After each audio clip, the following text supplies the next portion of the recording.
எடப்பாடி பழனிசாமி ஆட்சி எப்படி இருந்தது என்பது எனக்கு தெரியாது, ஆனா அவருக்கு தெரியும். அவர் தான் முதலமைச்சர் ஆகினாரு, அவர் தெரியும். எடப்பாடி பழனிசாமி ஆட்சியின் போது அவரை குறித்து என் தேவனாய் கத்த கடவுள் தீர்க்கதரிசனம் கூறினார். 5/4/2019 என்று என்னிடம் என் தேவனாய கர்த்தர் கடவுள் தீர்க்கதரிசனத்தை இப்போ நீங்கள் கேளுங்கள்.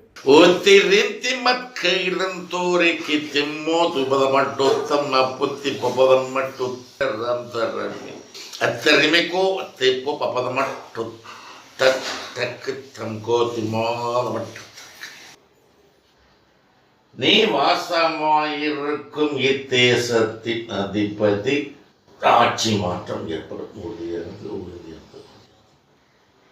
அவனுக்கு விரோதமாகவே நான் என் கரத்தை நீட்டியிருக்கிறேன்.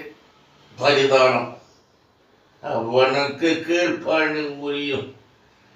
அனைத்து லட்சங்களும் பரிதானத்தினாலே